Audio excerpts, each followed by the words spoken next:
Esse é o problema, entendeu? Esse é o problema, Martim. Porque, né, nós começamos a conversar aqui antes, ele começou a falar um monte de coisa, eu falei, não, só um pouquinho, né?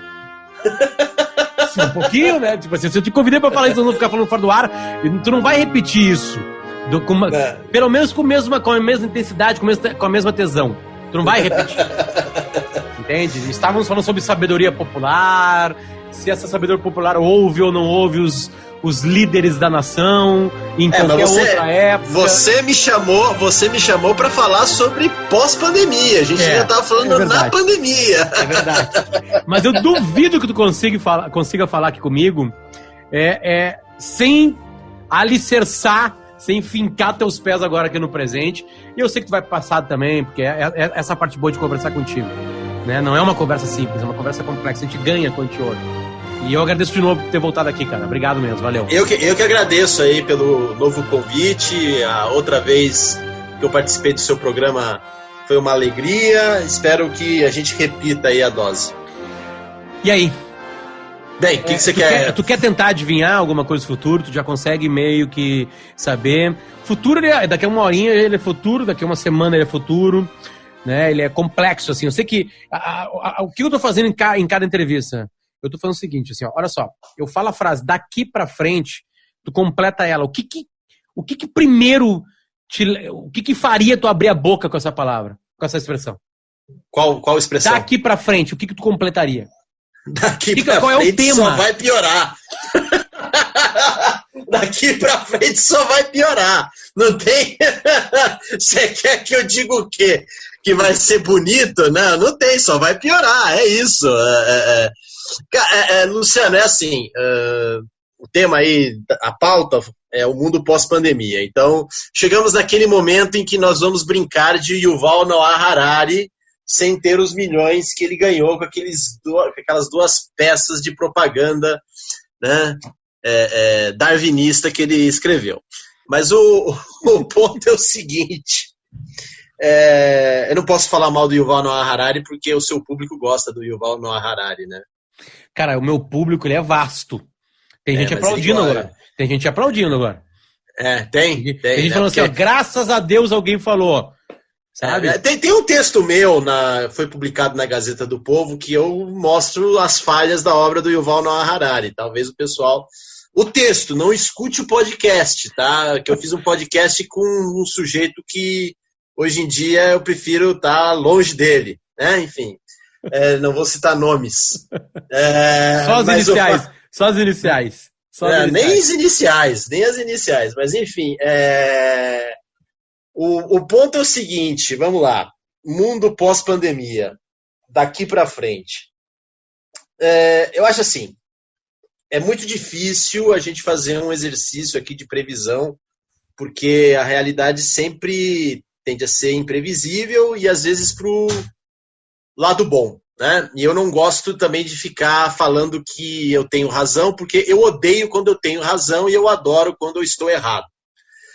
Mas o ponto é o seguinte, tudo leva a crer que duas coisas vão acontecer assim que esse período crítico da pandemia passar, especialmente aqui no Brasil, que, né, ela vai atravessar, não é que ela está atravessando, o Brasil vai atravessar o seu momento mais difícil, provavelmente entre junho e julho e até o início de agosto, com o aumento da curva de contágio, enfim, o crescimento exponencial dos número dos óbitos, que já estão subnotificados. Mas eu acho assim, depois que isso passar, as pessoas, enfim, puderem sair às ruas, começarem a frequentar alguns lugares públicos, e isso talvez vai se dar de forma intermitente até o surgimento de uma vacina, eu acho que duas coisas vão surgir. A primeira delas é aquilo que eu chamo de o contágio da mentira, né? Que é o título aí de um livreto que eu estou tentando lançar pela Amazon, mas a Amazon proibiu, porque qualquer coisa que não seja oficial sobre a Covid-19, elas não publicam. Eu mandei um e-mail para eles falando, não é bem assim, meu livro é um livro bonzinho, não é desinformação, não é fake news, aliás, é contrário às fake news, publique aí que eu estou precisando de um dinheirinho, né? a primeira coisa é o contágio da mentira. A segunda coisa é um aprofundamento na ausência de compaixão. Né? Por que eu digo isso? O contágio da mentira é assim, se antes até, enfim, março, que é quando a Organização Mundial de Saúde anuncia que a Covid-19 é uma pandemia, né? Ou seja, uma epidemia em escala global, a gente tinha as fake news, a gente tinha as informações falsas, as desinformações feitas por governos de esquerda e às vezes até mesmo por governos de direita que tentavam criar um ruído na mídia. Agora o que a gente vai ter é um contágio da mentira da maneira mais deslavada e tentando acobertar duas coisas. E aqui isso se aplica especificamente no Brasil. A primeira coisa que vão tentar cobertar é a culpa, né? É a culpa dos governos. Ou seja, todos os governos, especialmente o Brasil, mas todos os governos, eles falharam de uma maneira ou outra no tratamento dessa doença ou na prevenção dessa doença. Tá? E por que eu posso falar isso? Porque tem um livro chamado Spillover, de um jornalista chamado David Quammen, que inclusive vai ser publicado no Brasil pela Companhia das Letras com o título Contágio. Esse livro, que foi publicado em 2012, ele já relata que no final da década de 90, mais precisamente em 1997, cientistas e epidemiologistas já falavam que era muito provável que a próxima grande pandemia seria uma pandemia de coronavírus, SARS-CoV, e que essa pandemia teria início na China por causa das feiras de animais selvagens, do tráfico de animais selvagens, etc. Então, desde o final da década de 90, já se tinha essa discussão com a comunidade científica, verdadeiramente científica, a respeito do impacto que o coronavírus poderia causar na população mundial. Então, isso era algo que era passível de ser evitado. Tinha como ser evitado. Os governos tinham condições materiais e financeiras para que, quando esse surto ocorresse, eles pudessem impedi-lo de se expandir e afetar a população dessa maneira. Tá? Então, o primeiro lado do contágio da mentira é exatamente isso. É o fato de que você tem a tendência de mentir para cobertar a responsabilidade objetiva da incompetência dos governos e dos seus presidentes, governantes, estadistas, seja lá o que for.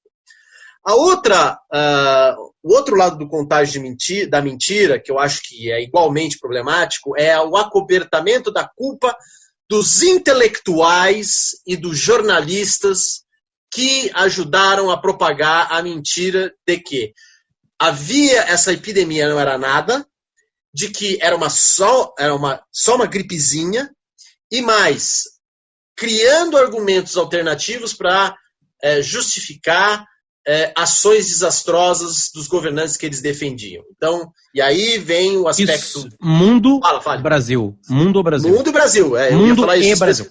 Mundo e Brasil. Né? Você vê os dois polos...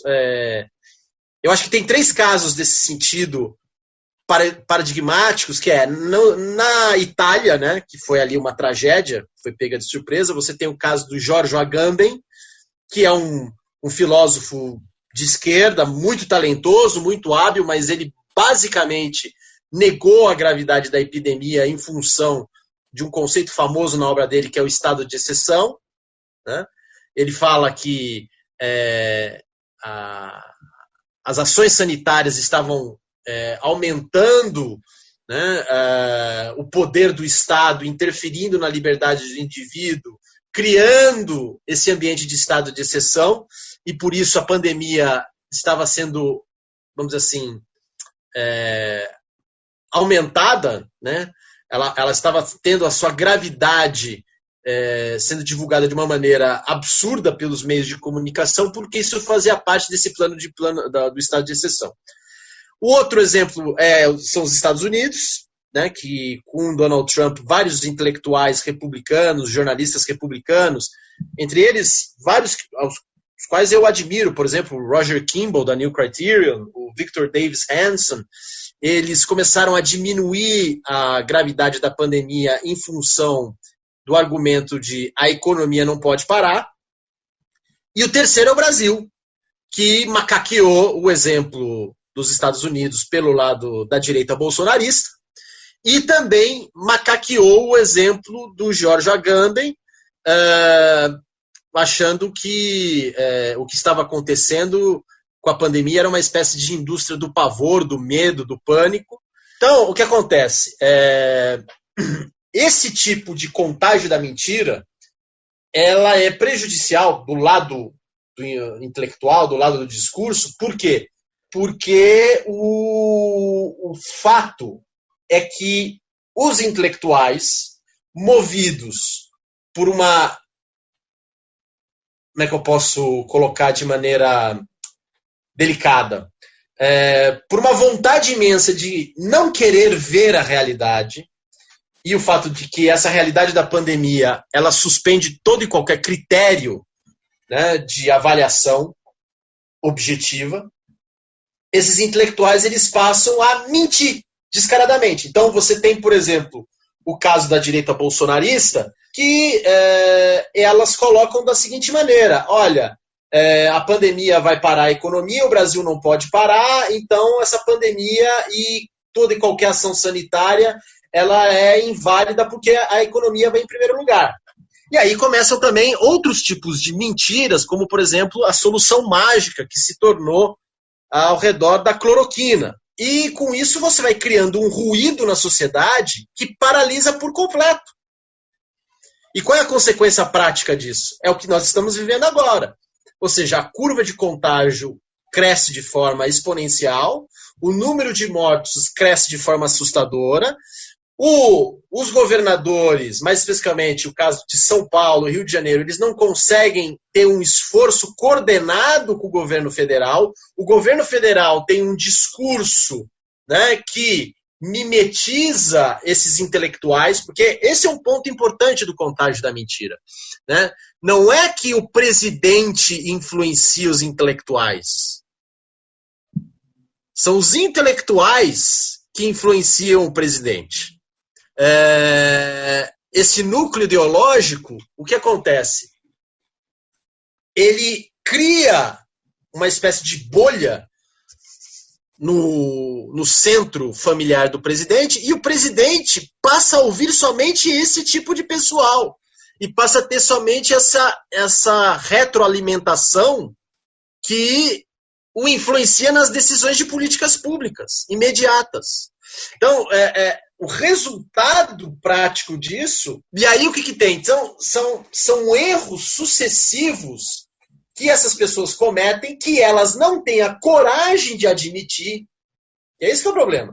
O problema desses intelectuais no contágio da mentira é que elas não querem admitir que erraram. E elas insistem no erro.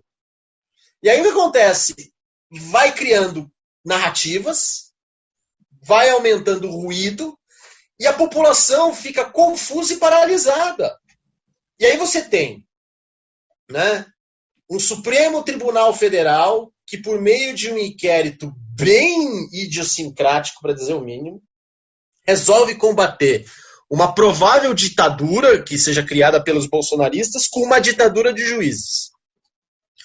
Para completar, né, a confusão, o mesmo STF resolve colocar, né, por meio do seu formalismo jurídico, a responsabilidade sobre os governadores e os prefeitos. Mas aí os governadores e os prefeitos que estão lá paralisados por causa da epidemia, da pandemia, e com as medidas absolutamente desconjuntadas de isolamento social, elas precisam de ajuda do governo federal. Mas o governo federal não quer ajudar, porque ele está preocupado com outras coisas. Aquela reunião do dia 22 de abril, né, se eu não me engano, aquela que foi registrada, ela mostra claramente que todo mundo estava preocupado com um zilhão de coisas, menos com a coisa mais importante, que era o fato que o Brasil passava por uma pandemia. Então, o que acontece? Essa mentira vai se perpetuando, vai entrando na cabeça das pessoas e elas ficam paralisadas.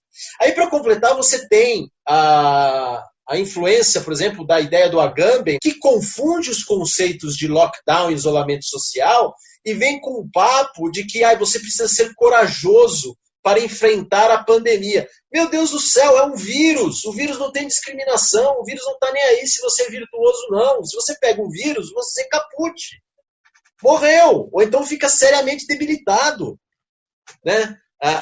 O Covid-19 pega o pulmão por dentro. Eu tenho doença respiratória, eu sou asmático, eu não posso sair. Mas se eu pegar esse negócio aqui, acabou.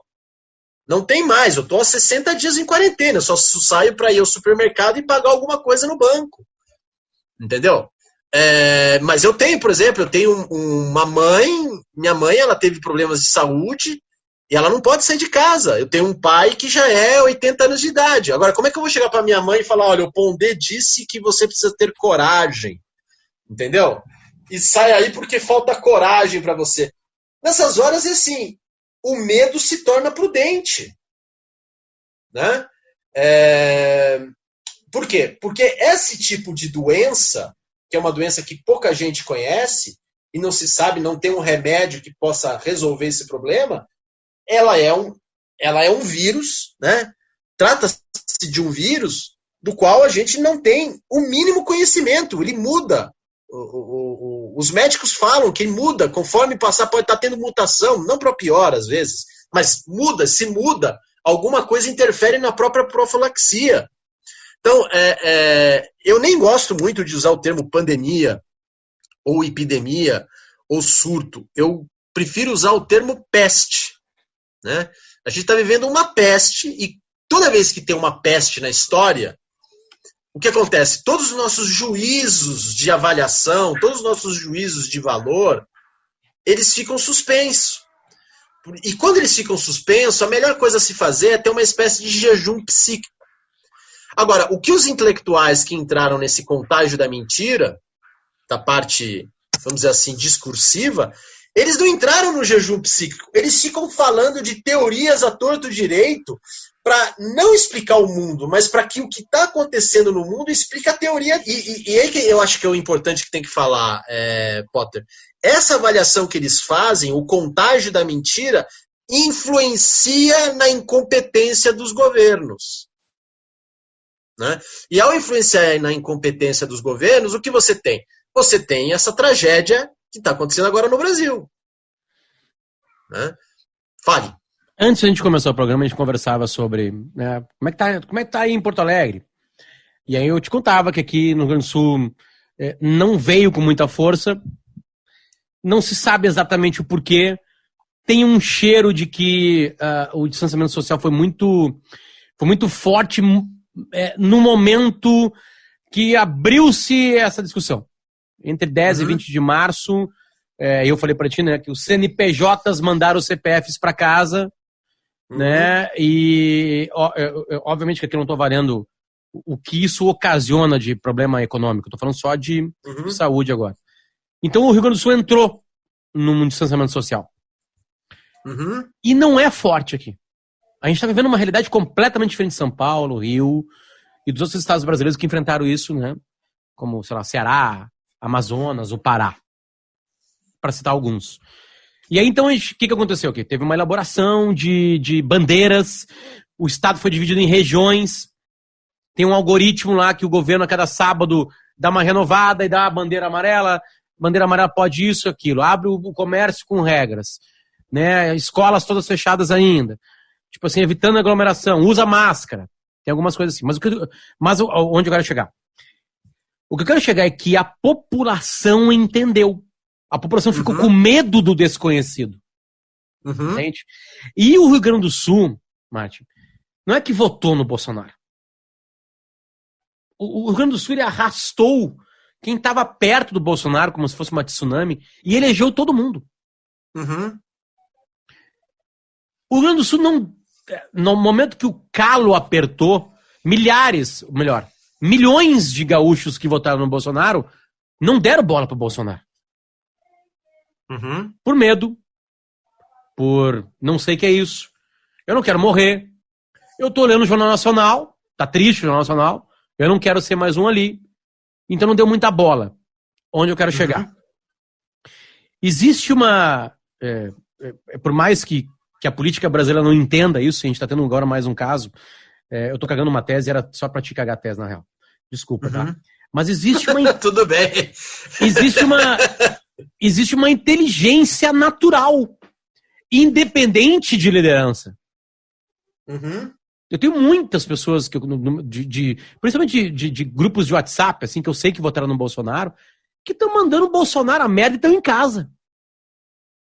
Uhum. Óbvio que agora a gente cita o Bolsonaro porque é ele que está liderando isso. As pessoas esquecem dessa sabedoria, eu vou usar o termo sabedoria popular. Uhum. Dá uma complexidade para isso, por favor. Não tem nenhuma complexidade. Isso é o comportamento humano, isso é a natureza humana. A natureza humana, ela, quando se vê diante do imponderável, do desconhecido, ela tem a tendência natural de se precaver, né?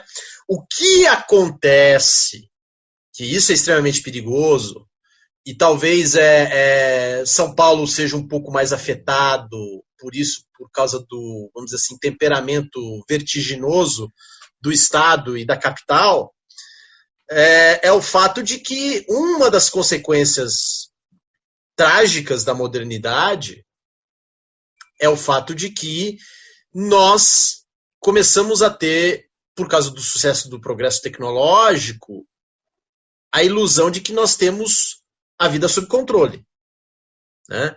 Então, no caso aqui de São Paulo, isso que você falou da inteligência popular, da sabedoria popular, ela não aconteceu com tanto intensidade quanto Porto Alegre. Creio porque as redes de WhatsApp, como você falou aí bem, aqui em São Paulo, elas são talvez mais bolsonaristas, no sentido de negar a realidade. Mas também tem um ponto que a gente não pode deixar isso de lado e que tem a ver com o contágio da mentira da parte intelectual. São Paulo, ela, por mais que seja uma locomotiva econômica, enfim, já dizia Nelson Rodrigues que o paulista trabalha para o resto do Brasil, né? Enquanto o carioca fica no samba, o paulista é quem trabalha. E o que ocorre? Com o surgimento da pandemia e com a economia paralisada, as pessoas começaram a ficar desesperadas. Porque o que você tem aqui são as pessoas que estão muito preocupadas com o que vai acontecer no dia da manhã para comer. Entendeu? Então, o que aconteceu em São Paulo é que nas primeiras semanas do isolamento social, elas até entraram nesse ritmo. Mas depois começou a bater o desespero. Quando vai voltar? Somado a isso, você tem, infelizmente, a pusilanimidade do João Dória, que entrou em uma de oposição ao Bolsonaro, mas depois recuou, entrou num choque com o Bruno Covas, que é o prefeito da capital, que não quer entrar no processo de abertura porque sabe que isso pode desgastar a imagem dele para a eleição agora que ocorreria em outubro. E você tem uma desorganização entre o governo do Estado, a capital do Estado, os prefeitos, porque também você tem a pressão dos comerciantes, que estão desesperados, porque já estavam sentindo isso, né, essa economia estagnada. E não sou eu que digo, a projeção do PIB falou 1,5% negativo antes da pandemia, né? Então, aquela revolução liberal de fortuna que o Paulo Guedes prometia não ocorreu, né? Então, o que acontece? Talvez aqui em São Paulo, por ter esse efeito tanto da ilusão de controle, como também pelo desespero que vem da estagnação econômica, essa sabedoria popular foi meio enterrada, né? Diferente do que aconteceu em Porto Alegre. Já no Rio de Janeiro, a gente sabe que a sabedoria popular lá é uma sabedoria popular que vive no caos, né? E é um estado que está meio em frangalhos já há algum tempo, né? Afinal de contas, né, o governo é diretamente responsável para a população beber literalmente água de fezes, né? Então a situação ali é muito mais, vamos dizer assim, degradante do que aconteceria, por exemplo, aqui em São Paulo. Eu estou falando isso no aspecto de infraestrutura e de comportamento, eu não estou falando isso em termos de moral, né? Mas o fato é assim, quando você tem a sabedoria popular, e isso tem a ver com o encontro com a peste, com o imponderável, é óbvio que vai ter uma precaução maior, né? E isso não depende de uma liderança exclusiva, né? Isso depende do bom senso do pai, da mãe, da avó, do avô, que chegam e falam, olha, tá na hora da gente se recolher aqui por um tempo e ver o que vai acontecer. E isso é historicamente comprovado na história das epidemias. Tem um livro muito bom de um estudioso de Yale, chamado Frank Snowden, que se chama Epidemics and Society, né? Que ele fala claramente isso, que as técnicas sanitárias, como, por exemplo, a quarentena, o lockdown, o cordão sanitário, aquelas ilhas onde ficavam os flagelados, né, que eram chamados de lazaretos, né? Tudo isso se deve a não uma teoria que bolou a respeito de uma situação, mas de uma situação concreta que eles foram tirando essas técnicas porque todas envolviam essa dose de precaução. Aliás, o grande princípio daquilo que hoje em dia se chama de, né, gestão de risco é justamente o princípio de precaução, né? O princípio de precaução é exatamente isso. O que é? Quando você não sabe o que pode acontecer e aquilo tem um certo risco, você tem que ser averso ao risco. Então, portanto, você tem que se proteger para quando a coisa ruim acontecer, você está minimamente protegido, né? É algo que é básico, né? É básico do comportamento humano. Agora, voltando ao aspecto do contágio da mentira, se você me permite, Luciano, a gente falou muito sobre o contágio da mentira do lado intelectual, né? E agora eu acho que a gente tem que falar do contágio da mentira da parte dos governantes, mas isso tem a ver com o segundo ponto que eu falei sobre o que aconteceria no mundo pós-pandemia, que é o aprofundamento da ausência de compaixão, né? Um aprofundamento da desumanização daquilo que a gente conhece como ser humano. Então, o que eu vejo aqui, no que vai acontecer no mundo pós-pandemia, é que, de novo, citando o Frank Snowden, né, ele fala que uma característica básica da história humana, quando ela é invadida por pandemias, epidemias, pestes, etc., é que toda vez que ocorre uma doença desse tipo, você tem um aumento do poder do Estado, principalmente na vida individual. Isso é batata. Não tem como você impedir que isso aconteça. Aliás, isso é um argumento que muitos dos direitistas bolsonaristas usaram para defender o discurso bolsonarista, no sentido de que o presidente da República seria um defensor das liberdades individuais e ele estaria querendo diminuir o poder do Estado nas pessoas. Só que tem uma inversão aí, que é o seguinte: quando você está numa pandemia, epidemia, peste, que seja, todas essas leis normais da liberdade, elas são suspensas em função de um princípio em comum, que é um princípio de exceção, mas é um princípio que existe naquele momento, que é a lei máxima é a saúde pública, né? Então, a saúde pública, num momento como esse, ela vem em primeiro lugar. E todos sabem, e todos sabiam, que depois que ocorre essa pandemia, peste, que seja, as coisas voltam ao normal. O que o Snowden fala é que, mesmo as coisas voltando ao normal, o Estado estaria crescendo o seu poder individual por meio de coerção ou então por leis mais sutis.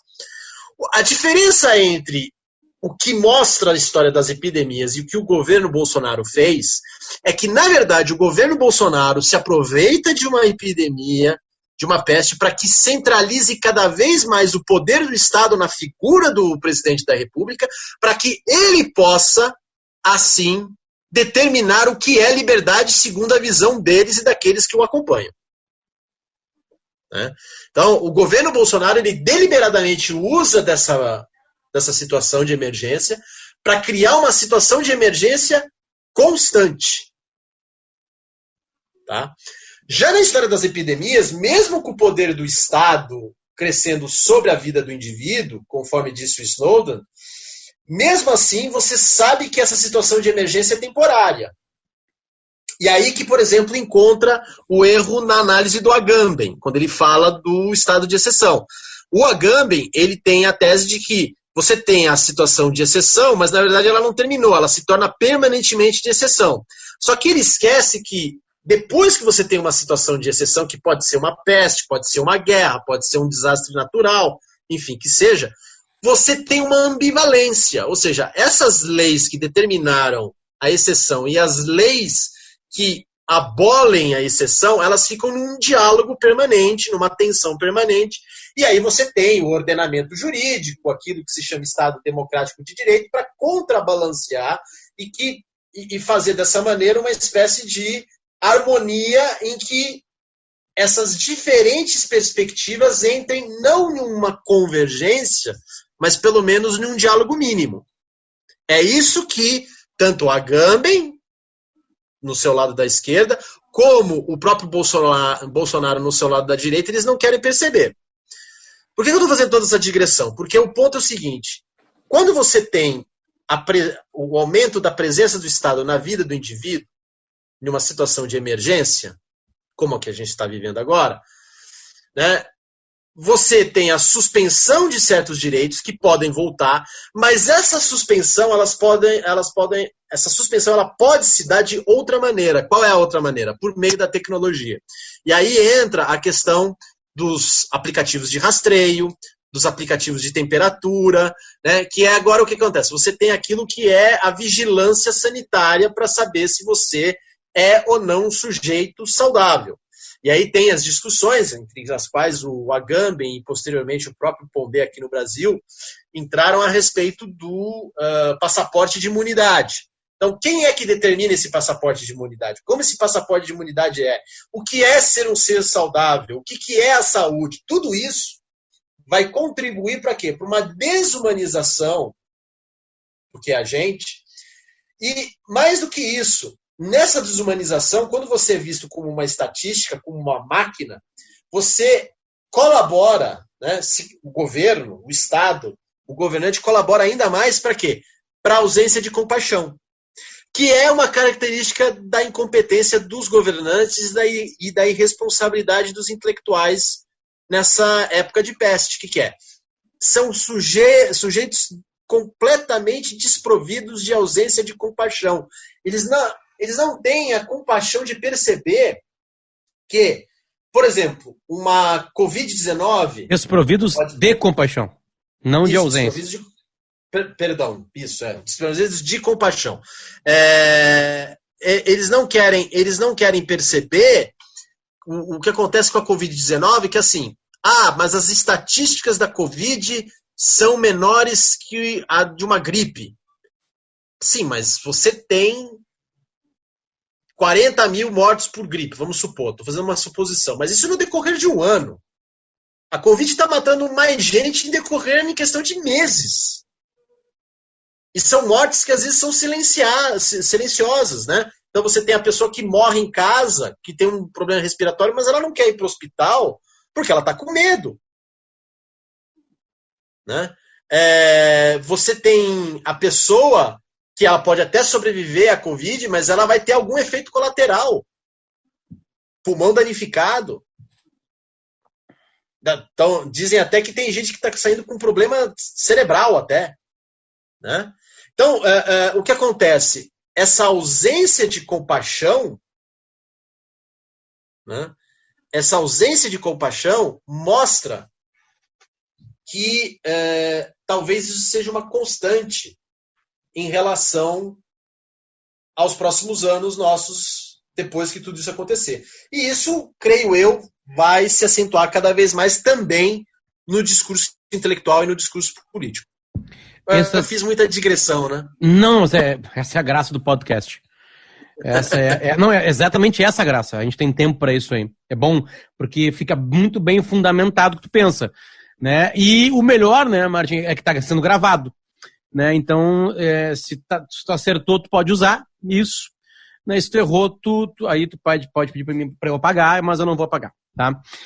Estatisticamente. Não, se eu errei, eu tenho que assumir que eu errei. Esse é o ponto. Tá ali, tá gravado, né? Aliás, só uma coisa. Se eu errar, ainda bem que eu errei, né? Eu ia trazer a nossa conversa. Primeiro eu vou trazer uma estatística, tá? No estado do Rio Grande do Sul, no segundo turno, o Bolsonaro teve 63%. Em Porto Alegre, a média no primeiro mês de distanciamento, medido pelos smartphones, né, pelas torres de celular, foi de 60% a 70%. Entende? É que no caso aí. As pessoas, alguns abandonaram, tipo assim, não, eu votei em ti, beleza, mas agora eu vou ficar em casa. Mas, Luciano, aí a gente não pode fazer correlação, né? Isso é uma coisa não necessariamente tem a ver com a outra. A pessoa pode ter votado no Bolsonaro por 1001 motivos. Certamente. E ela pode ter entrado no esquema do isolamento social porque, enfim, tá com o bom e velho cagaço. Pode falar palavrão, né? Tá liberado. Tá liberado. Não, é que a gente fazia comparação exatamente em cima do comportamento do presidente. O presidente, quando começa a pandemia, lá em março, quando o povo de Porto Alegre foi para casa, não tinha surgido ainda a frase gripezinha. A palavra gripezinha. Ok, eu entendi o seu raciocínio, mas assim, a gente tem que tomar muito cuidado, até porque o ponto é o seguinte: independente do modo desastroso como o governo Bolsonaro está se comportando na pandemia, o governo Bolsonaro pode continuar no poder, e aí isso tem a ver sim com o mundo pós-pandemia, como você está querendo falar, por causa justamente da ausência de compaixão do outro lado, que é a esquerda. Essa ausência de compaixão não é só apenas do governante, da direita que está no poder, mas também da esquerda. Porque quando você tem a instrumentalização do racismo, a instrumentalização da própria pandemia em função de uma ideologia política igualmente totalitária, que é da esquerda, para tirar um governante do poder, ou então para, pelo menos, deslegitimar o seu discurso, eles não estão nem aí com vidas humanas, eles não estão nem aí com a compaixão, não estão nem aí com o próximo. Eles também estão instrumentalizando. Então, voltando um pouco ao que a gente falou aqui na nossa conversa, você tem o contágio da mentira de um lado e a ausência de compaixão do outro, em todos os espectros políticos. Né? A desumanização só tende a piorar. Né? A gente vai ter cada vez mais isso, uma relação muito próxima daquilo que o Thomas Hobbes fala no Leviatã do estado da natureza, ou seja, as pessoas elas vão realmente acharem cada vez mais que a vida é brutal, curta e sem nenhum sentido, e elas vão ser cada vez mais agressivas umas com as outras. A prova disso, Luciano, é o fato de que quando você vai poder dar um aperto de mão? Você provavelmente já andou na rua. Você já reparou que a gente não vê mais rosto, a gente só vê máscara? Isso já é um indício da desumanização. Daqui quanto tempo a gente vai poder, sei lá, abraçar um amigo, tomar uma cerveja com ele? Vai demorar isso. Né? Uma das coisas que você observa a respeito da desumanização nos próximos tempos é o impacto disso no próprio mundo da cultura. Você não vai ter mais concerto por um bom tempo, você não vai ter mais show, você não vai ter sala de cinema. Muito provável que várias cadeias de cinema serão fechadas porque os filmes precisam ter, né, um retorno bilionário e eles não vão conseguir isso porque vai limitar muito o número de espectadores. A desumanização, que também se revela na cultura, ela vai ser crescente. E somada a isso, você tem o contágio da mentira. Porque eleição americana de 2020 está aí. O Trump vai usar tudo que for possível. Inclusive, ela vai pegar, e talvez com um pouco de razão, a China como bode expiatório. Né? Mas você está querendo defender a China? Não, hipótese nenhuma, é igualmente culpada, eles realmente fizeram manipularam dados, colocaram a OMS de forma conivente na história, tem sua parcela de responsabilidade sim. Mas o que eu vejo, por exemplo, é que o Trump vai armar, se for eleito, e aí é outro assunto, né? Ele vai querer armar uma espécie de tribunal de Nuremberg para ver quem é responsável por essa pandemia. Hoje, o Trump falou que o Bolsonaro não fez o caminho adequado, foi imitar a Suécia. Você acha que o Trump está falando isso, abandonando o Bolsonaro no meio do furacão, por quê? Porque vai sobrar para o Brasil. Internacionalmente, o Brasil vai ser pária, vai ser leproso. Entendeu? As pessoas vão pensar 2 vezes antes de voltar a negociar com o Brasil. Então, essa desumanização e o contágio da mentira, que consiste em pegar uma meia-verdade e tornar uma verdade ficcional, para ser assim um pouco mais nuançado, isso para mim serão as características do mundo pós-pandemia. Né? Não vejo muita esperança em um restabelecimento. Eu sei que isso é contra, vamos dizer assim, a minha fé católica, mas eu não vejo muito, não. Assim, se tiver alguma espécie de solução, ela vai se dar no âmbito individual. Vai se dar no máximo no âmbito comunitário. Mas se nós dependermos dos intelectuais, da mídia corporativista, eu não estou dizendo que o problema é a imprensa em si, mas que há sim uma mídia corporativista que muitas vezes foi pelo lado da precaução durante essa pandemia, mas por outro lado também entrou num exibicionismo moral da esquerda para instrumentalizar a peste da Covid, isso há. A mídia corporativista, os governos, os intelectuais, enfim, tudo que envolva uma escala maior que a comunidade, eu não vejo solução. A economia. Eu não vejo Paulo Guedes admitindo que a economia colapsou. E é necessário que o governo admita que a pessoa comum não tem como pagar suas contas. Não tem como comer, precisa de alguma forma. E a única forma de que a pessoa comum, que não está abarcada por sindicato, partido, cargo público, etc., essa pessoa sobreviveu como? Tendo uma união da comunidade e muitas vezes ter que fazer troca-troca. Porque uma das coisas que aconteceu nessa pandemia é o fato que a economia vai voltar em uma espécie de equilíbrio em que as coisas não vão ter mais aquela pujança como antes. Mas vai explicar isso para o governo, vai explicar isso para o Paulo Guedes. Então, eu vejo a situação de uma maneira muito séria dentro desses pontos, né? O contágio da mentira, tanto no âmbito governamental como no âmbito do pensamento, e a ausência de compaixão cada vez mais crescente. Eu vou te obrigar agora, eu estou fazendo isso em quase todos os episódios, eu vou te obrigar a ser otimista. Óbvio que agora tu pode sei lá, vou brincar com o verbo também de filosofar, né? É uma liberdade, ganha por ti agora, Martin. Mas assim, eu quero que tu seja otimista, porque tipo assim, é um grande fato da humanidade. Uhum. A gente está vivendo um grande fato. A gente está vivendo um fato onde quase todas as cidades do planeta Terra estão lidando, né? Tipo assim, eu tenho um menininho de 2 anos de idade e ele vai gravar tá guardado lá na memória dele, que ele não vai entender o porquê. As pessoas de máscara, ele usa máscara, ele se adaptou a isso. Entende? Tipo assim, aliás, quando a gente caminha aqui no bairro aqui, ele faz sucesso. Os velhinhos param ele, falam assim, olha aí de máscara, que bonitinho. Né? Mas assim, te forço a ser otimista. Tu me falou antes, tá, mas vamos falar sobre o quê? Daqui pra frente pandemia, então vai ser ruim o papo, vai ser pessimista. Beleza, tamo dentro. Deixa eu pegar exatamente qual foi a tua frase. Calma aí. Tô procurando aqui. O sujeito Aqui, jornalista aqui. vai lá, isso. Vamos voltar ao Potter Entrevista. Ele, qual o tema? E eu, daqui pra frente, pandemia. A resposta, não vai ser um programa muito otimista. Estou cumprindo o esperado.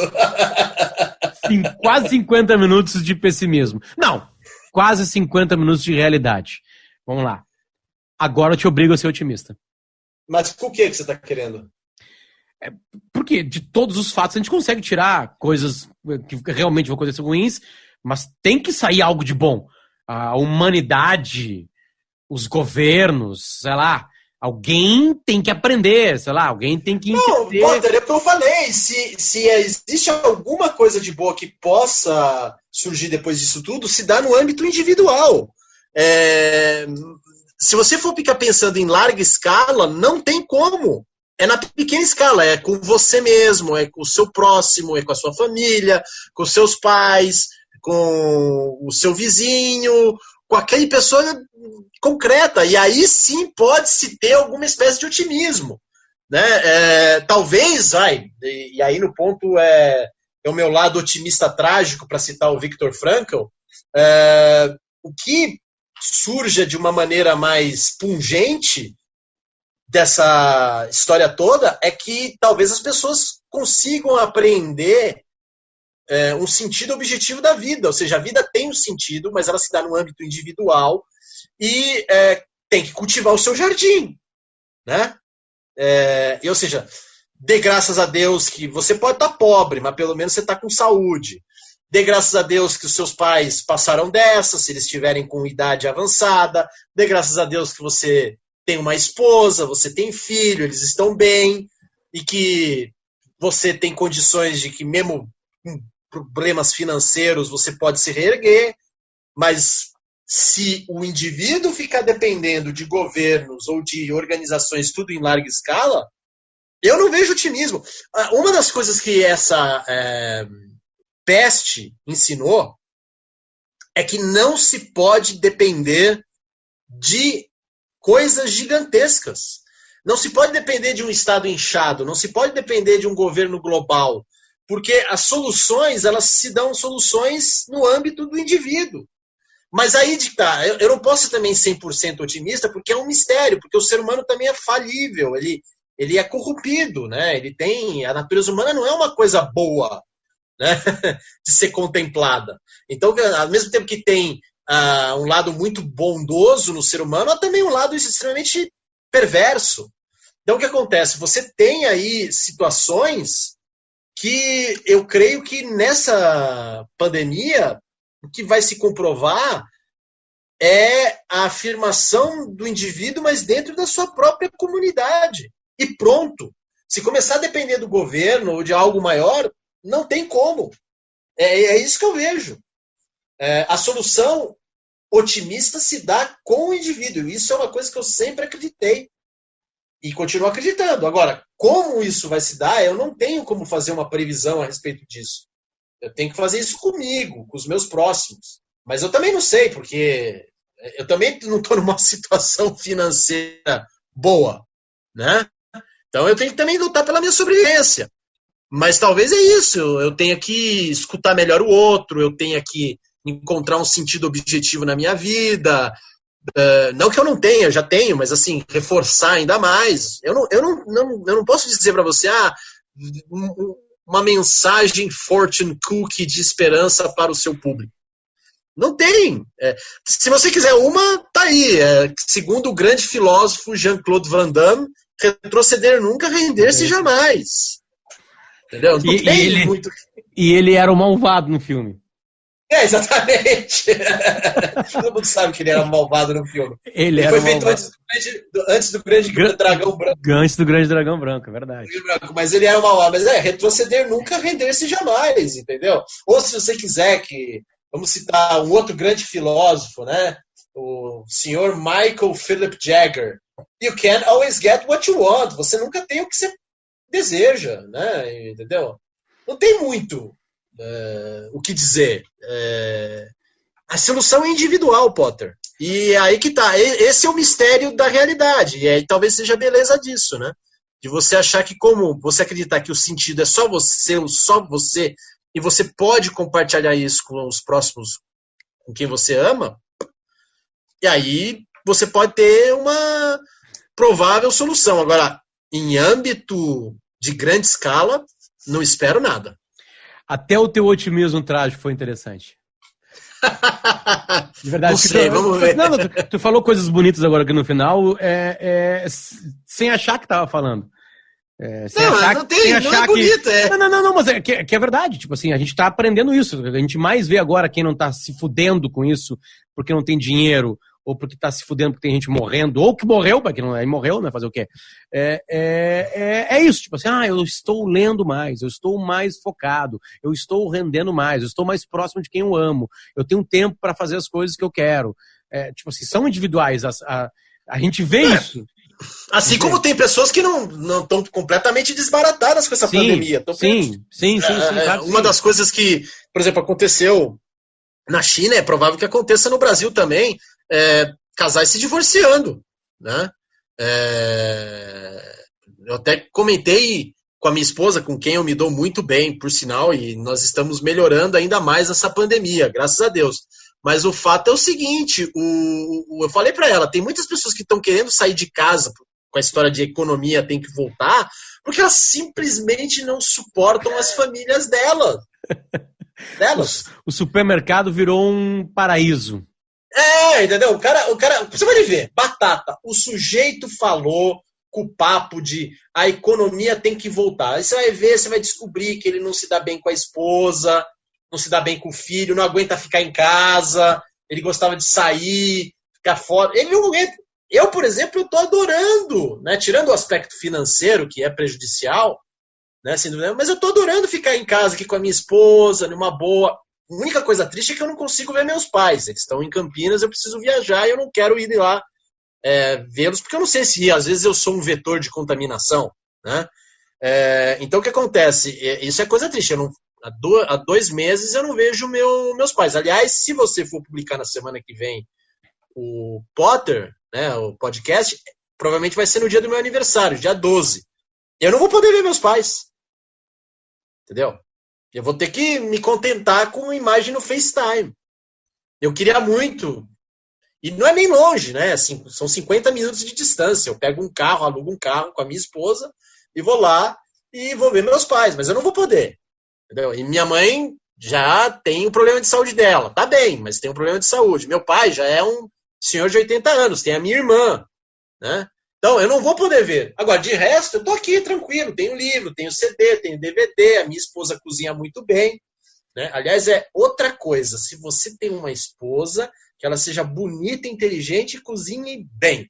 Porque eu como tudo que a minha esposa faz. Fez um hambúrguer delicioso para mim, comi com bacon, maravilhoso, né? Mas, por exemplo, eu tenho que ir atrás de dinheiro para pagar as contas, né? Então, eu sou autônomo, ela é autônoma, a gente não sabe como é que vai se virar. Tivemos que negociar o aluguel. Chegamos ligando para o dono do apartamento e falamos, não dá para pagar o aluguel inteiro, vai ter que ser 50%. Ele não gostou muito, mas ele também vai reclamar. Né? Eu tive que renegociar a dívida no banco. De todos os sujeitos, eu sou aquele que tem que falar, a economia precisa voltar. Mas eu gosto de ficar em casa com a minha esposa, eu quero ver minha esposa viva, eu quero ver meus pais vivos, eu quero ver o Potter vivo, entendeu? Eu não quero ver ninguém morto, eu não quero ver ninguém, né, entendeu? Eu não sei se eu tenho compaixão ou então é ausência de compaixão, mas eu acho que, porra, não me agrada muito ir ao cemitério, entendeu? Não me agrada, não me agrada. Então, eu prefiro evitar essa experiência meio desconfortável. Então, o ponto é esse, Potter. A situação realmente é um fato histórico que ninguém sabe como vai explicar isso. Teria que ter um historiador para narrar isso com uma clareza de detalhes. Não serei eu, porque eu não sou historiador, né? E também eu estou tentando fazer alguma coisa aí com o livro da Amazon. Aliás, se alguém for da Amazon escutar esse podcast, aprove o meu livrinho, não é fake news. Mas enfim. Vasquez, um prazer te ouvir sempre. de verdade. Eu acho que pra audiência também, a gente consegue ver aqui quantas pessoas, depois que a gente publica, quantas pessoas vão até o final. Né? E na tua outra participação, de cada 10, 8 chegaram até o final. Isso é uma média gigantesca. Que bom. Então, muito obrigado pelo teu carinho e o teu tempo. Foi 1 horinha aqui, batendo um papo. Ótimo. Eu que agradeço aí pelo convite e espero que eu não tenha sido digressivo, exagerado e, por favor, rezem para que eu esteja errado nas minhas previsões. Eu adoro estar errado, eu odeio quando eu tenho razão. Até mais, cara. Obrigado pelo carinho. Valeu. Um abraço. Obrigado, viu? Até mais.